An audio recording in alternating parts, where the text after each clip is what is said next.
pribadi gunakan sarung tangan dan masker. Prosedur tindakan tahapan pertama, evaluasi kafum nasi dari anterior. Perhatikan bentuk konka inferior, apakah atrofi, eutrofi, hipertrofi.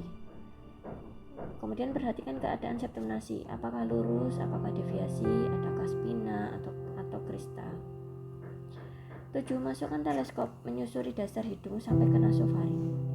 Perhatikan adakah sekret di dasar hidung, adakah sekret serosa, mukoid atau mukoporulen. Perhatikan dari bawah bentuk konka inferior. Bentuk konka inferior bagian posterior dan berdekatannya dengan dinding lateral. Perhatikan bentuk septum dari atas sampai dasar. Adakah kelainan di bagian tengah dan belakang septum? Lihat muara tuba eustachius, mukosa nasofaring, fossa rosum molar, sisa adenoid. Adakah massa? Adakah postnasal drip pada sinusitis grup anterior? Postnasal drip terdapat di anterior muara tuba.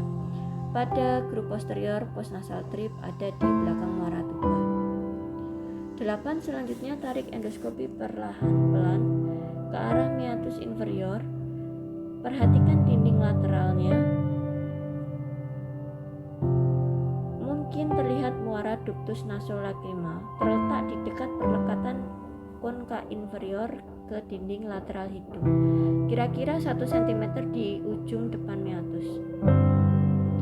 Pada diseksi kadaver, muara ini bisa dilihat dengan cara melusir ke medial menggunakan respiratorium atau levatofrir. Tahap kedua, endoskopi dimasukkan lagi mengikuti sisi bawah konka media atau di antara konka inferior dan konka media. Perhatikan adanya sel akernasi. Letaknya di anterosuperior konka media. Perhatikan bentuk konka media. Apakah atrofi, eutrofi, hipertrofi, konkabulosa, lekungnya paradoksimal, bilobus, dan sebagainya. Perhatikan proses uncinatus. Batas anterior proses uncinatus ditandai cekungan kecil berbentuk bulan sabit dan perubahan warna yang lebih pucat ke dinding lateral kafum nasi. Batas anteriornya kira-kira paralel dengan tepi anterior konka media. Ciri tepi bebas prosesus uncinatus merupakan batas anterior hiatus semilunaris. Di belakangnya terdapat bula etmoid. Kenali fontanel anterior dan fontanel posterior.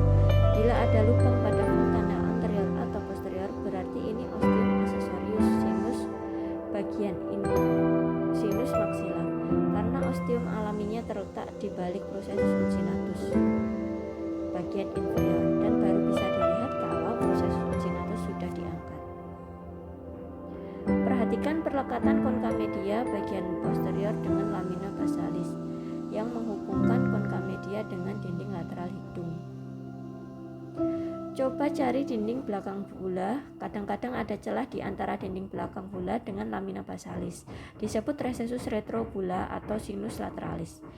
Tahap 3, endoskop diarahkan ke dinding posterior kafum nasi di atas nares posterior antara konka media dan septum. Lihat dari bawah ke atas. Perhatikan 1. Konka superior dan meatus superior. 2. Cari lubang-lubang yang merupakan muara sinus etmoid posterior. 3. Perhatikan recessus phenoetmoidalis. 4. Cari muara sinus phenoid. Muara sinus phenoid kira-kira 1 cm di atas koana. 11. Endoskop ditarik keluar kembali mengikuti tepi bawah konka media dengan arah ke superior sambil memperhatikan kembali struktur yang sudah dilihat. Di medial konka media, perhatikan lamina cribrosa. Di depan prosesus uncinatus, coba cari recessus frontalis.